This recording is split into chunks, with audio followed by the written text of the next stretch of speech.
At first glance, Farshana camp is pretty much what you'd expect. The women spend hours hauling water. The children play a lot of soccer, and if they're lucky, go to school. Once a month there's a food distribution. But mostly, you see people sitting under trees and assume there's nothing much to do. You don't realize that behind the scenes, almost everyone is working frantically because you can't survive inside the camp without some form of extra cash. If your goal is to make money, selling stuff is the way to go. You have a captive audience of 20,000.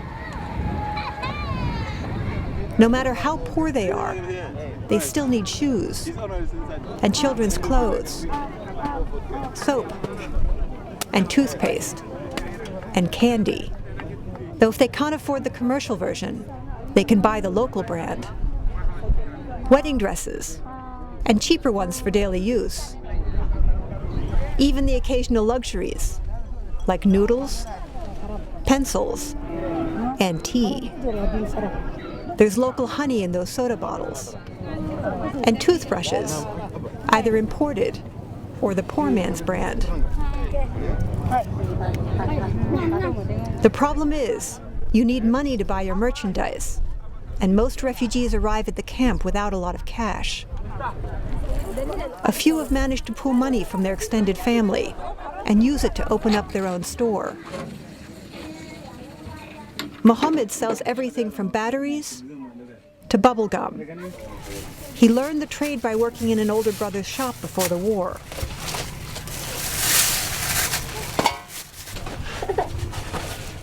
By now he's saved enough to hire a truck and orders his supplies from Abeshe town, 3 hours away. His sons do all the heavy lifting. Mohammed just shows up to keep an eye on things.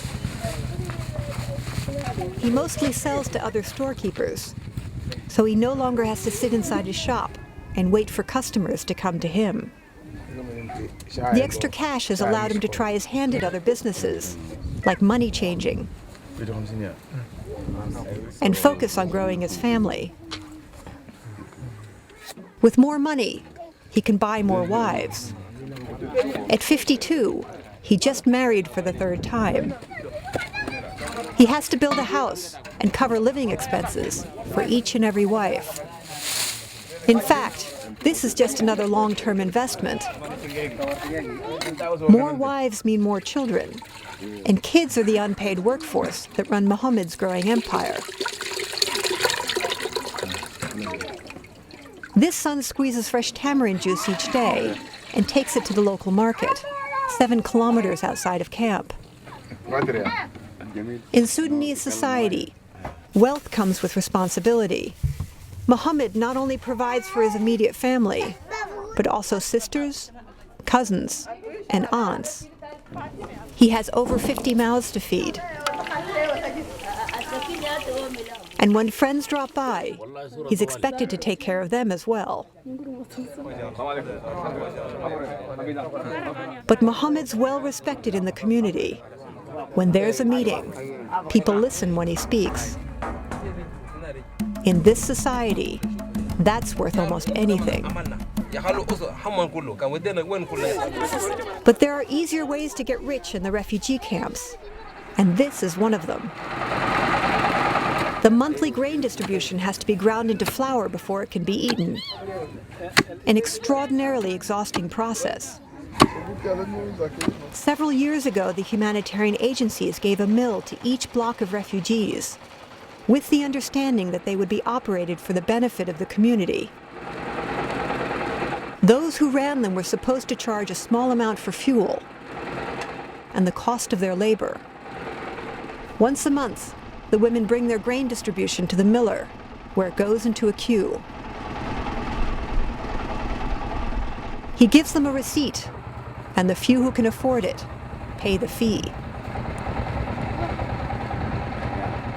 The wait can stretch for hours, but it still beats doing it yourself. Unfortunately, ownership of the equipment gradually migrated into the hands of just a few families, who now take half the grain in payment from those who don't have cash.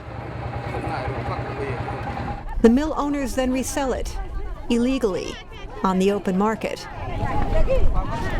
It's turned them into the richest families in the camp. No one dares complain,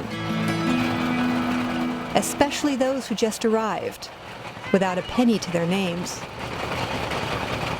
Typically, you'll find them making bricks. It's one of the toughest jobs in the camp. On the upside, you need almost no capital. Just a simple wooden mold, a shovel, and an enormous amount of sweat. The first step is to claim a spot where the sand has enough clay to hold it together. Since these are among the poorest families, children often end up working for their parents and then don't have time or energy to get an education. Once they've chipped it loose, they add water and knead the mixture until it's smooth. They then drag it to a flat spot, mold it, and leave it to dry in the blistering sun. In the village, this would have been a job for men, but here there are too many widowed women, all struggling to support themselves. Because the bricks are never fired, they break easily. It takes 1,200 bricks to build a one-room hut, at a cost of about 2 cents apiece. That's $24. Of course, once you have a house, you need to furnish it. Because of cold desert nights and rainy season floods, bed frames are an absolute necessity. Carpenters are in big demand. Carving bed frames out of wood doesn't need a lot of tools or capital, but it's slow, hard work. And the finished beds rarely sell for more than a couple of bucks. It's these guys who have figured out how to really cash in. They've converted an old grain mill into a homemade welder. Their bed frames sell for more than the house you put them in. A haircut, on the other hand, will run you about 10 cents. The barber shops are behind the butcher stalls. Most men want their haircut as short as possible in the itchy summer heat. It also helps keep down lice, ringworm, and fleas. You don't need much to start a barber shop. A broken mirror and a brush or comb. If you can't afford the clippers, then a cheap pair of scissors will do. And a place to sit. The final touches, and he's done. Even when they're not at work, the refugees are supposed to stay inside the camp. But a few have made private deals with the surrounding Chadian villagers to plant gardens on a dry riverbed an hour's walk outside the walls. Abdul pays the landowners 50% of his harvest for the right to use the land and access to a local well. The water table has dropped several feet since the camp was established. That fact has turned local Chadian villagers against the Sudanese refugees, since they depend on the same water. Unlike the Arab herders, the Sudanese refugees are people of the soil. Farming is in their blood. One of their greatest fears is that their children will not learn the necessary skills to grow crops once they finally go home. Abdul's daily harvest represents some of the few fresh vegetables available in the camp market for 20,000 people. The dropping water table isn't just a local problem. Throughout the region, the land is drying out.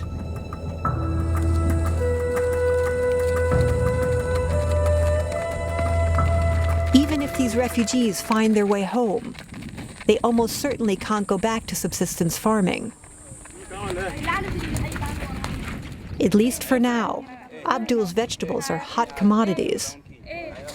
Before he even gets them to market, he's sold half of what he picked. Unlike fresh vegetables, drinking water is available to all the refugees, though they still need some way to store it once they get it back to their huts. Making water pots is typically a job for women. First, Fatma prepares a place to work that needs the clay. She dug this batch out of a dry riverbed over 10 kilometers away. Her mother taught her how to shape pots, and without a husband in the camps, this is how she supports her 3 children.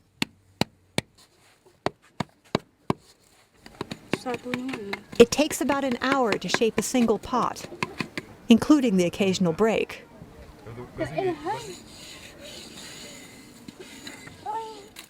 Once she's done, Fatma gathers what little wood she can find and heads out to the open desert to prepare the fire. The extra stones help keep in the heat. No matter how carefully she packs it, the wood chips come up short. So she adds dried cow manure scavenged from the local Arab herders. There's not much entertainment in the camp. The fire draws quite a crowd. The pot is only fired once, which means it's porous. The water gradually leaks through. This acts as a natural air conditioning and keeps the contents cool. Fatma will feed the fire until well after dark. All that work, and they sell for less than $2 each. Not all of Fatma's pots get used for storing water. These women are selling homemade beer, despite the fact that alcohol is forbidden by both the government and Islam. The women brew it from whatever grain they have on hand, usually sorghum, since it's cheap. The more it bubbles, the more alcohol it contains. By afternoon, it's already turning sour, and then it's a race to sell it by day's end. Luckily, they have plenty of clientele. The men have staked out almost every square inch of nearby shade. Like any good businesswoman, she's happy to give prospective customers a free taste. But not all the refugees have time to sit around and drink. Just around the corner, the tanners have been hard at work since dawn. They bought a batch of hides from a local butcher and have to soak them in a vat of ash and water before they start to rot. They'll pull them out daily to remove the hair. It gets dried and sold for stuffing. 10 days later, any remaining flesh is scraped off.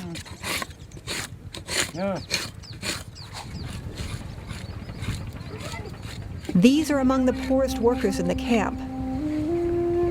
They barely make enough to feed themselves. Their wives and daughters are kept busy hauling water. Though the men have by far the tougher job, they have to scrub each and every hide for hours on end. And in the process, it does a real number on their hands.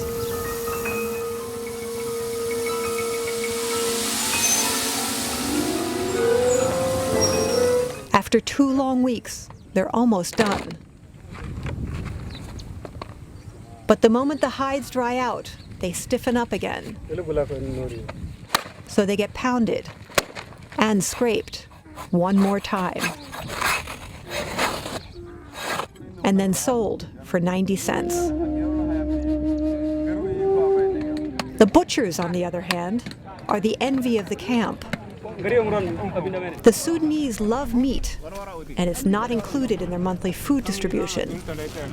This is not an easy job to get. First, only men who have been circumcised can do this.